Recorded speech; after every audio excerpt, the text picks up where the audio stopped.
Muy buenas noches, amigas y amigos de las redes sociales. ¿Cómo están? Los saluda su amiga Dalia López nuevamente. Este miércoles estamos de regreso platicándoles cosas de su interés y que nos sirven a todas y todos.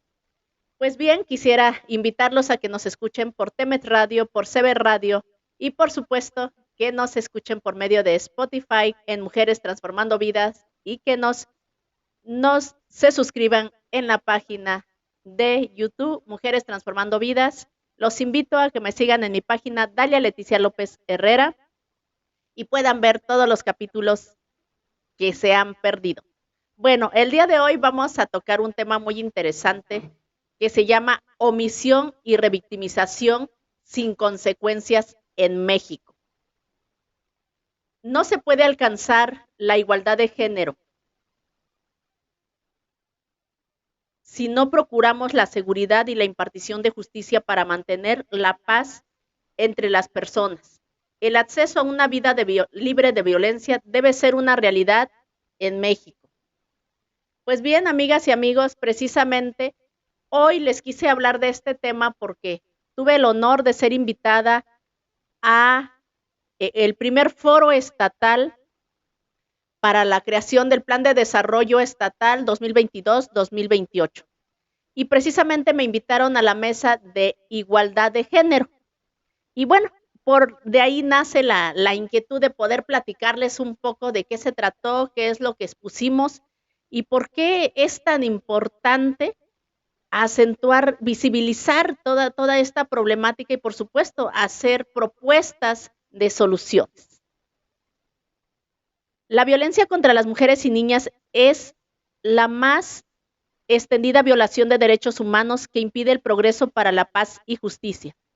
1 de cada 3 mujeres puede sufrir abuso y violencia durante su vida. Esto es una abominable violación a los derechos humanos y sigue siendo una de las pocas pandemias invisibilizadas. La violencia familiar, amigas y amigos, en México es un tema bastante complicado. Cada vez que me han invitado a participar en alguno de estos foros, siempre les he expresado que debiera el Estado tomar como prioridad la atención y la prevención de la violencia familiar como un tema de seguridad nacional y ponerlo en el espacio número 1 de atención y de prioridad. ¿Por qué? Porque en la experiencia que tenemos, en promedio, las mujeres que sufren violencia tienen en promedio 4 hijos. Una vez que como Estado, como sociedad civil, atendemos a las mujeres víctimas de violencia, tenemos que decir que no solo estamos salvando una vida, la de la mujer, sino que además estamos salvando la de sus 4 hijos. ¿Por qué? Porque al vivir en este sistema, en este contexto de violencia familiar, las hijas y los hijos se vuelven presa fácil de distintas situaciones. Por ejemplo, por un patrón de conducta de repetición, de imitación, estos niños pueden ser las futuras víctimas y los futuros victimarios. Y lo que sigue es que se vuelven presa fácil del crimen organizado, se vuelven presa fácil del consumo de sustancias nocivas para su salud, entre otros. Y cuando estamos hablando de seguridad nacional, pues hablamos precisamente de todos aquellos crímenes, de todos aquellos delitos que atentan contra la seguridad. Pues no podemos omitir la violencia familiar, ya que la violencia familiar habla precisamente de prevenir que estas niñas y niños sean víctimas o posteriormente sean parte de la delincuencia organizada y que es lo que realmente amenaza la seguridad nacional. No podemos hablar de seguridad nacional si primero no hablamos y no prevemos de prevención de la violencia familiar y atención, porque si bien es cierto que por supuesto es mucho mejor hablar de prevención, definitivamente es mejor la prevención.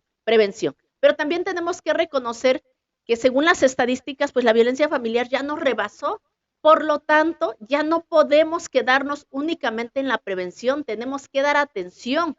Y tenemos que garantizarle a las mujeres en México y en el mundo, tenemos que garantizarles su primer derecho, una vida libre de violencia, el derecho a la vida libre de violencia. Esto es lo que tenemos que garantizar como Estado, como sociedad civil, como ciudadanía en general. Todos tenemos que garantizar y tenemos que aportar nuestro granito de arena para que las mujeres y las niñas tengan una garantía de seguridad. Ahora bien, ¿por qué hablamos de omisiones y revictimización por parte de las instituciones? ¿Qué pasa cuando una mujer es revictimizada o simple y sencillamente no es conformada su carpeta de investigación como debiera ser por omisiones? Ese fue el tema principal que hoy compartimos en esta mesa de trabajo. ¿Por qué? Porque regularmente llevamos distintas problemáticas que podemos abordar en muchos programas, problemáticas reales que se viven todos los días, pero también tenemos que reconocer que México es uno de los países pioneros en la firma de acuerdos internacionales y de tratados internacionales. Tenemos una ley general para una vida libre de violencia. La tenemos en Oaxaca, la tenemos en México. Y bueno, podemos hablar de distintas leyes que tenemos el día de hoy. Somos pioneros en el estado de Oaxaca, tenemos muchas leyes que garantizan o que por lo menos en papel están escritas el hecho de que están garantizados los derechos humanos. ¿Por qué les hablo de todo esto? Porque fue una mesa de trabajo donde muchas mujeres y hombres, por supuesto, todos y todas preocupadas por la alza de la violencia familiar, pues expresaron cada uno sus problemáticas y sus propuestas de solución. Pero todos quedamos en algo muy específico. ¿Cuántas más propuestas, cuántas más leyes requerimos en papel? ¿Cuántas requerimos que se sigan implementando? Les voy a platicar un caso específico que atendí la semana pasada. Y este es un llamado a las autoridades competentes para que volteen a ver cómo está funcionando cada una de las instituciones. Esto es un caso real. Se apoya a una joven víctima, la levantaron en la ciudad de Oaxaca, se la llevaron a un lugar de la costa, ahí la botaron, fue encontrada en el lapso de 24 horas, y cuando esta mujer fue atendida, sí recordó el número de teléfono de su mamá, llamaron a su mamá se trasladó a esta ciudad costera. Obviamente quienes la encontraron dieron aviso a la policía pues acudió en su auxilio. La realidad es que no fue atendida con perspectiva de género, fue revictimizada porque eran las preguntas de la policía municipal, de la policía estatal, después la llevaron a la fiscalía, le vuelven a preguntar, fue una serie de revictimización. ¿Qué te pasó? ¿Qué te pasó? ¿Qué te pasó? Y cuéntaselo a todos, ¿no? Eso, para empezar, pues es una revictimización. Yo creo que ya como víctima es bastante complicado el hecho de que te pasen esas cosas, como para que se lo tengas que explicar como a 10 personas en un solo espacio. Porque precisamente no es que no exista protocolos de atención con perspectiva de género. Por supuesto que existen los protocolos de atención con perspectiva de género.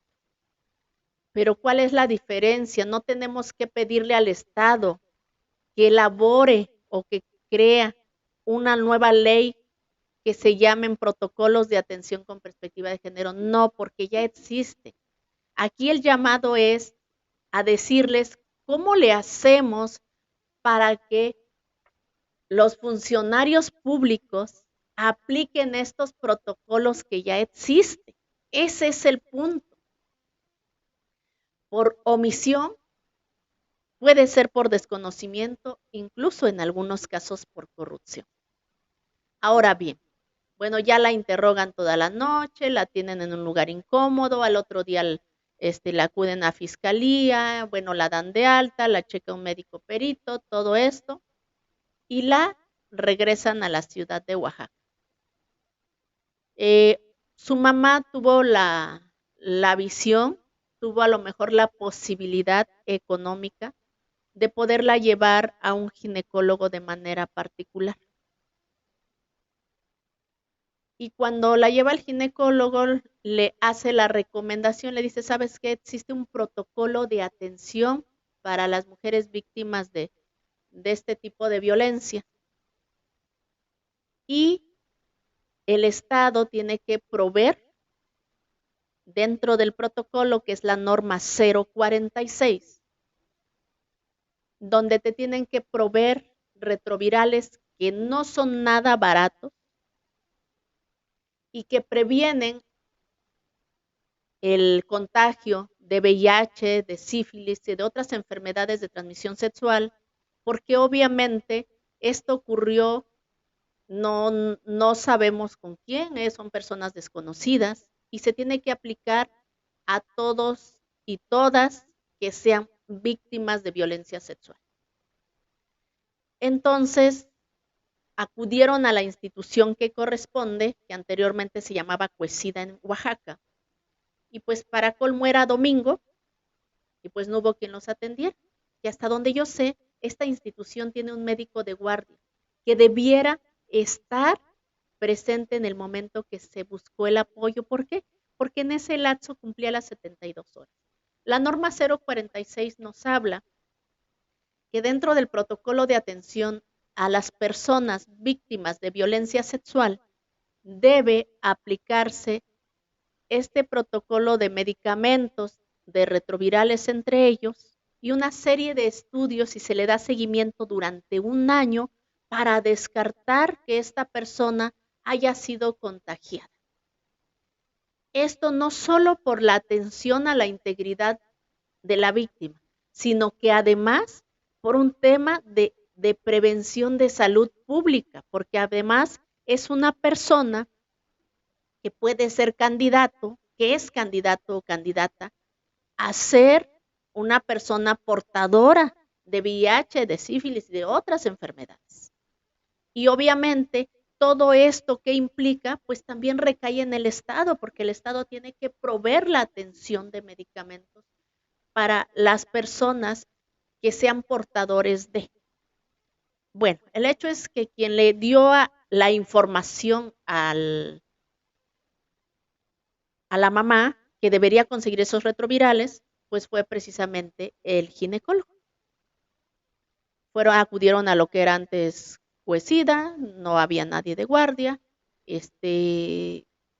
por coincidencia llegué yo, me enteré del caso, checamos el tiempo, estábamos a punto de cumplir las 72 horas y una vez que se cumplen las 72 horas después del abuso, después de la agresión, si pasan las 72 horas, estos retrovirales ya no se pueden aplicar por dos temas. Primero, los retrovirales no son un tema barato, son un tema bastante costoso. Y después de las 72 horas ya no tiene caso que se apliquen porque ya no te hacen efecto. Entonces, pues imagínense. Bueno, acudimos a uno de los hospitales más grandes del estado de Oaxaca y de los más reconocidos. Hablamos con la persona encargada que está a cargo de la prevención de la violencia a nivel Secretaría de Salud, a nivel Estado. Obviamente, esta persona tiene la facultad de proveer el fármaco a cualquier hospital por la urgencia que se cumplían las 72 horas. Esta persona se presenta en el hospital, lleva el fármaco y resulta que este hospital, que es el Hospital Civil en la ciudad de Oaxaca, este hospital no sabía los protocolos de atención que nos marca la norma 046. Esto es indignante.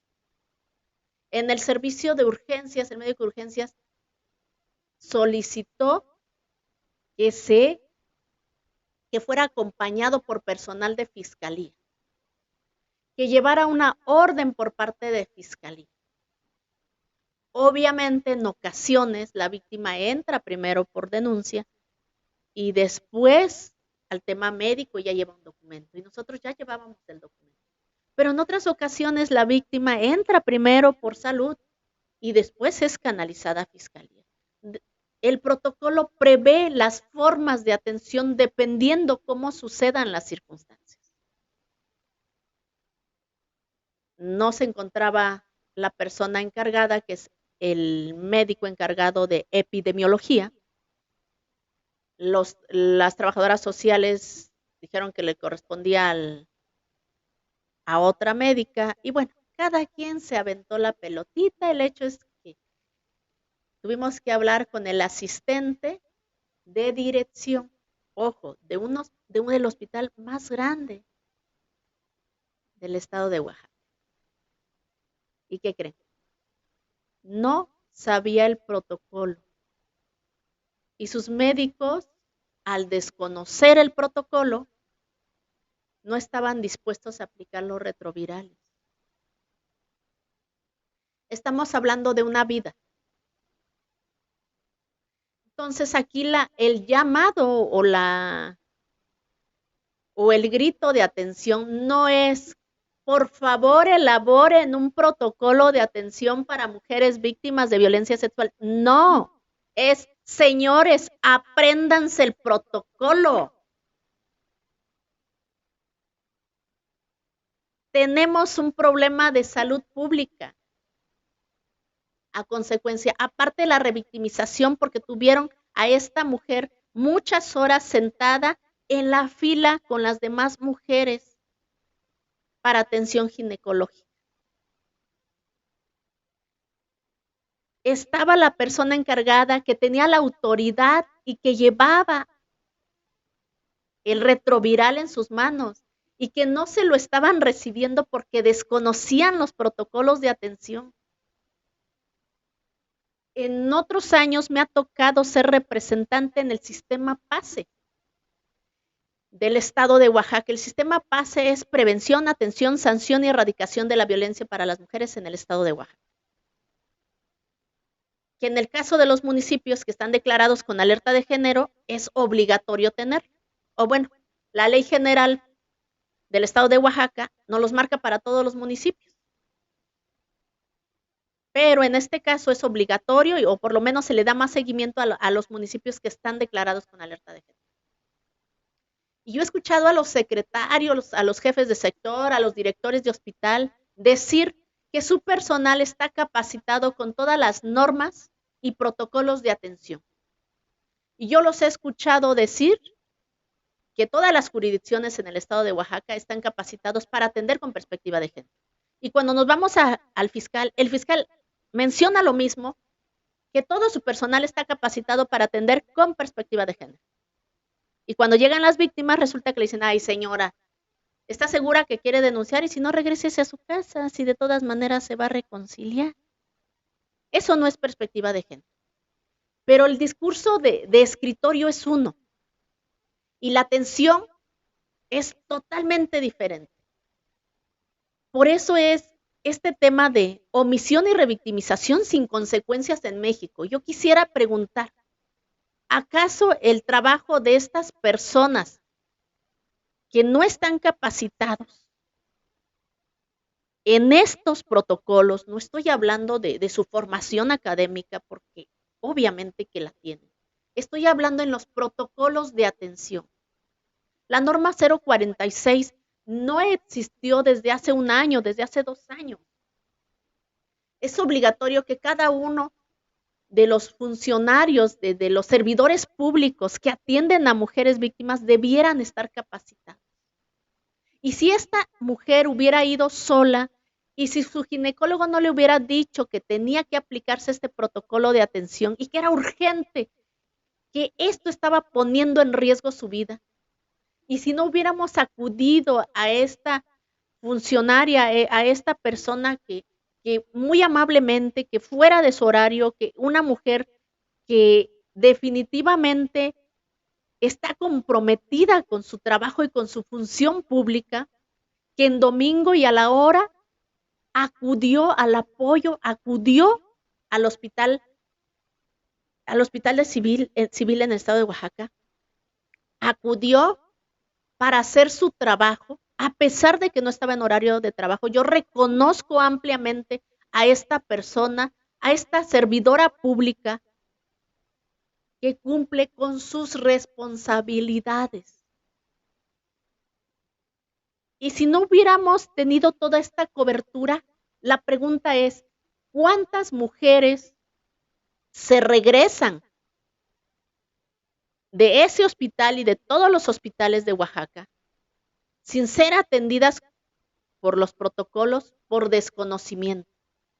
Ahora la pregunta es, ¿no capacitan a su personal? ¿O sí son capacitados y son omisos?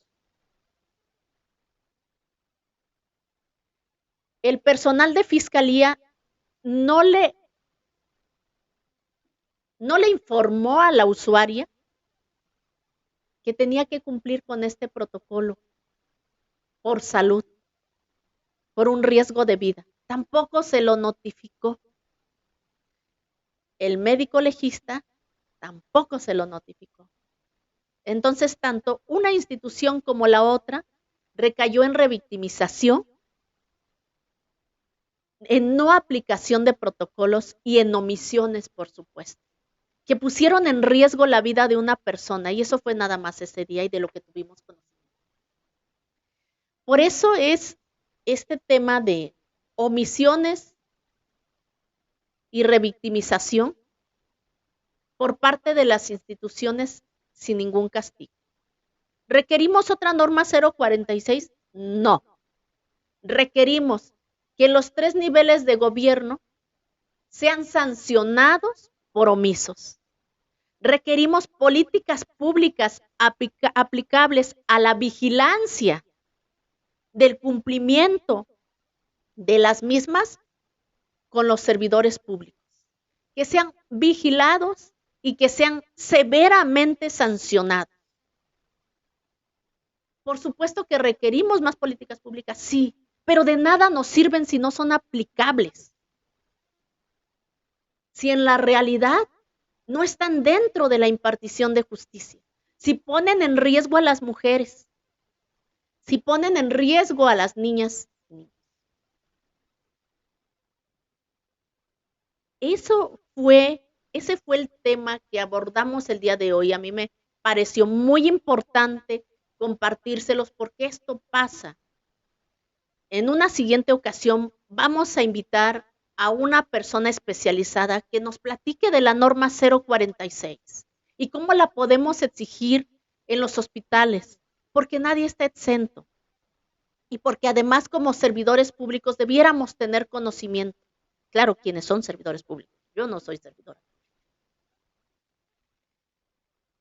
Y hablábamos en esta mesa de trabajo, en este foro, hablábamos precisamente de las capacitaciones, de mucha problemática que estamos acentuando todos los días, pero si revisamos, ya están escritas, ya están en papel, ya existen en alguna ley. No requerimos más leyes, requerimos una estrategia de vigilancia, y suena extremo. Hay que vigilar a los funcionarios, hay que vigilar a los servidores, y suena catastrófico y es lamentable. Sin embargo, es necesario porque de alguna manera hay que hacer que las cosas se hagan. No podemos seguirlo permitiendo. Tal vez nos inventamos otra norma y otro protocolo y seguimos sacando leyes y nos sacamos fotos y salimos tal vez en el periódico y decimos, es que ya se implementó otra ley. Diputadas, diputados, requerimos que se vigile los protocolos de atención, las omisiones de los servidores públicos. Y por supuesto, requerimos que se sancionen de manera ejemplar. ¿Cómo puede ser una manera ejemplar? ¿Qué tal si pierden su trabajo? ¿Qué tal si los que son de sindicato se firma un convenio, se firma una colaboración, donde quien sea omiso en sus funciones pierda su basificación? Yo creo que es cuestión de crear políticas públicas que presionen el sistema al que estamos acostumbrados. Les voy a comentar, en algún momento yo he escuchado mucho esto. Yo los invito a que me compartan si ustedes lo han escuchado. Yo he escuchado a parejas que han vivido en nuestro país vecino de Estados Unidos y que viven años felices y contentos y después de 20, 30 años de casados regresan a México. Y tú escuchas las versiones de las mujeres y te dicen, es que cuando vivíamos en Estados Unidos él no me golpeaba y desde que llegamos a México él me golpea. Y no te explicas este fenómeno. Y de pronto cuando a veces te toca atender, en este caso al agresor, yo he escuchado, no sé si ustedes lo han escuchado, que dicen, no, es que en Estados Unidos a las mujeres no se les pega, porque las leyes allá son muy delicadas. Esto es vergonzoso e indignante. La misma persona en un país con las mismas características no comete las mismas acciones. ¿Por qué? Porque reconoce la aplicación y la impartición de justicia.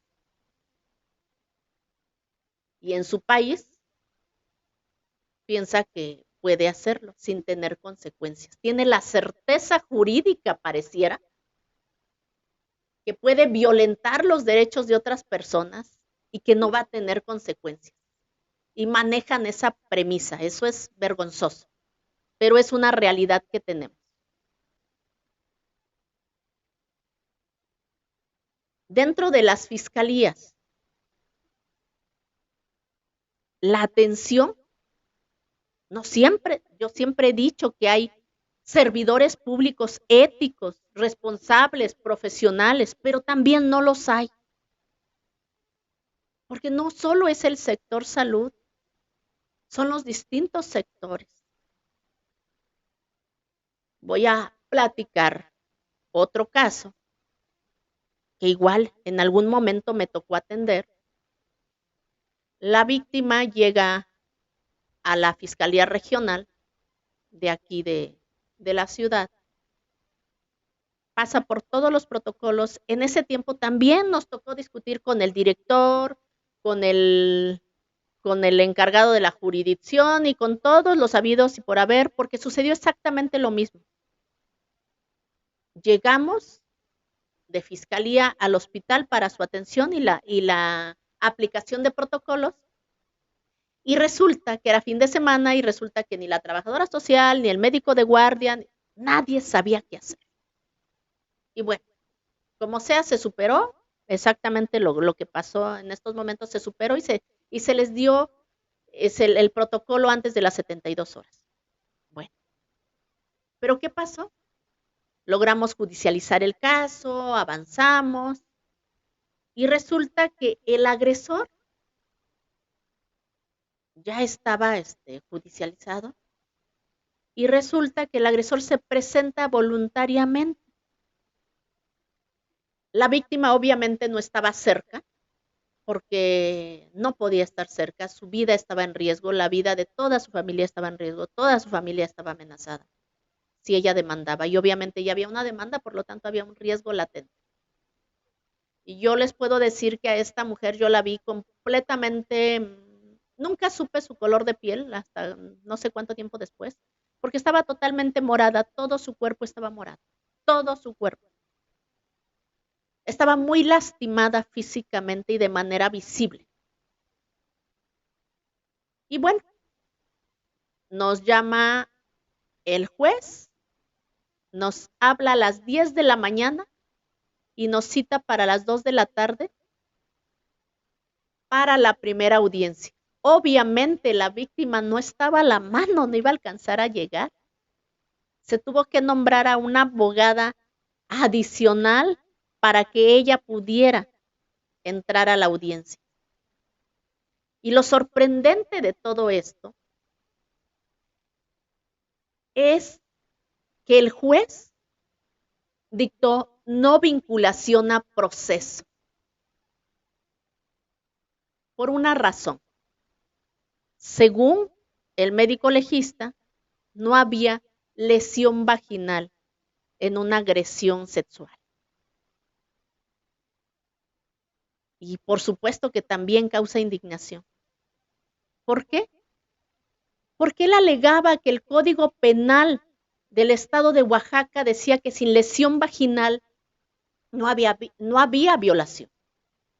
Pero también es cierto que tenemos tratados y acuerdos internacionales y tenemos la Ley General para la atención para una vida libre de violencia, donde es muy específico que toda agresión sexual se considera violación con la versión de la víctima. Obviamente que no requiere tener lesiones si es un delito por naturaleza sin testigos, por lo tanto no se requieren testigos.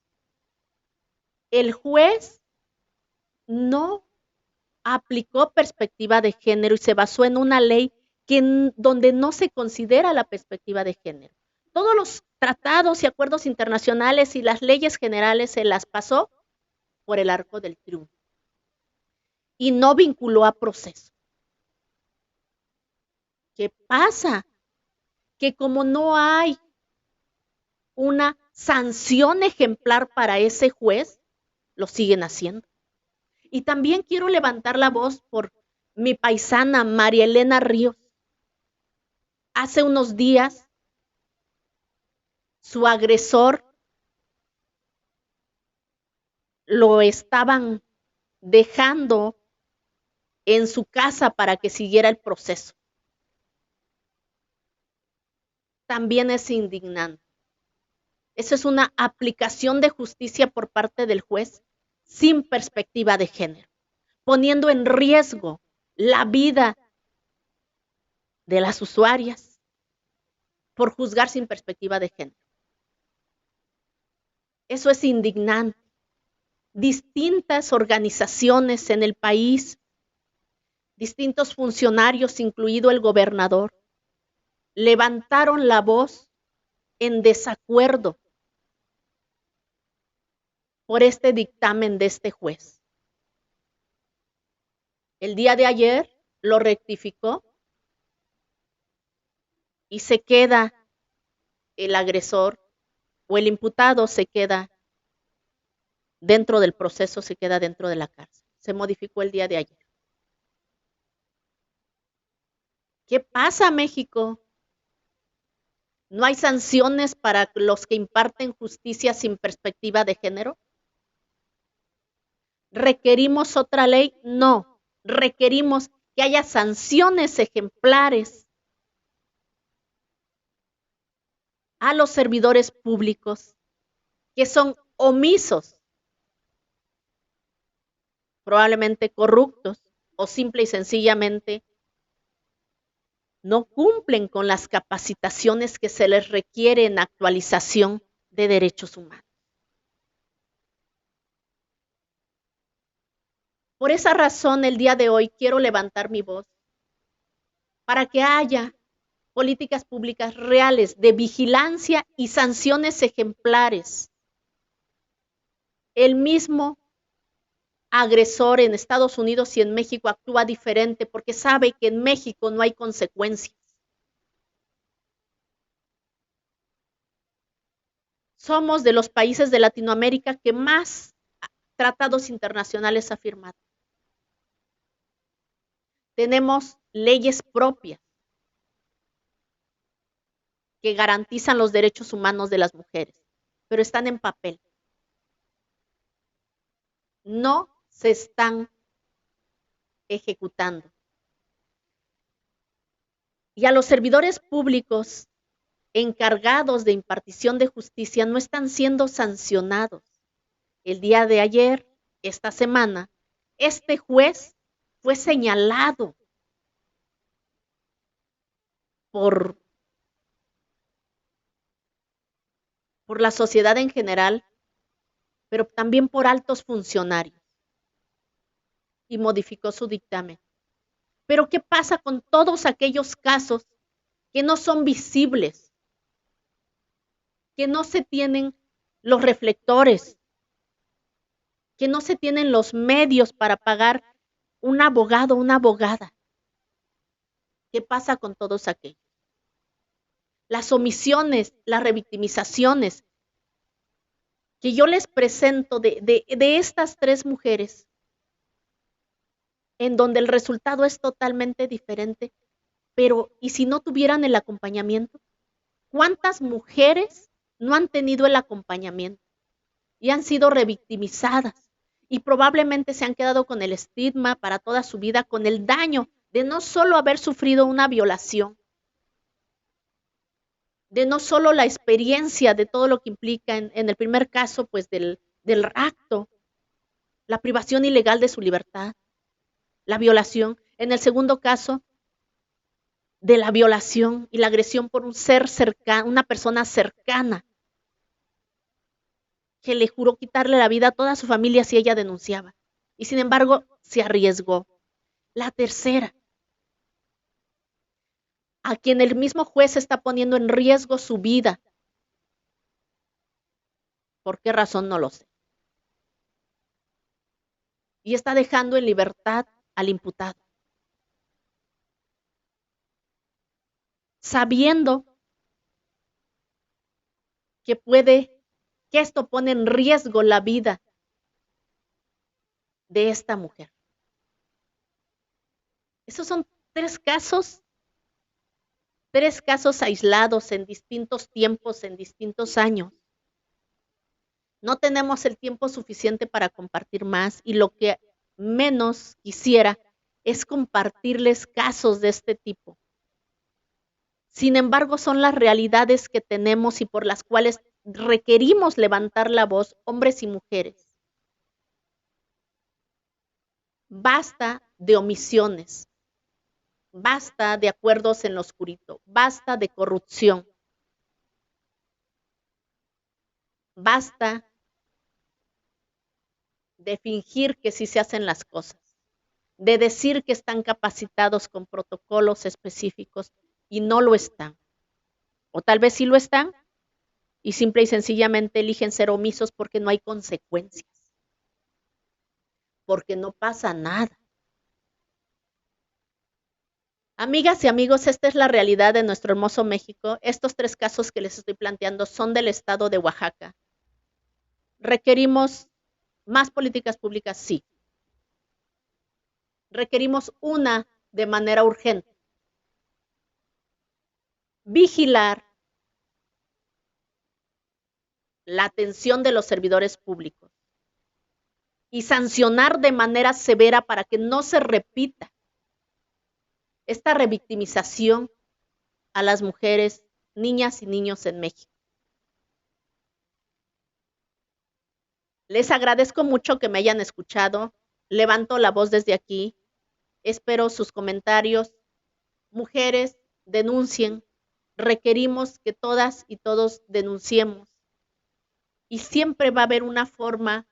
Celebro a los grupos activistas, a las organizaciones civiles que levantan la voz por las mujeres, que no se quedan calladas, a todos estos grupos de la sociedad civil que dan acompañamiento y que dan seguimiento a todas estas mujeres y que gracias a ella están siendo visibilizadas y están siendo escuchadas. Porque si el día de ayer, en estos días, el gobernador, los funcionarios, el presidente hubiera levantado la voz, este juez se hubiera salido con la suya. Requerimos vigilancia, y castigos ejemplares. Necesitamos poner un alto, pero con el ejemplo de que quien viole la ley en México, por supuesto que tiene consecuencias. Basta de omisiones, basta de corrupción. Tengan una excelente noche, los invitamos a que nos sigan en su página Dalia Leticia López Herrera, que nos escuchen en Spotify como Mujeres Transformando Vidas. Por supuesto, suscríbanse a nuestro canal de YouTube Mujeres Transformando Vidas y nos escuchen por CB Radio, por Temes Radio y que nos sigan escuchando. Muchísimas gracias, excelente noche, amigas y amigos.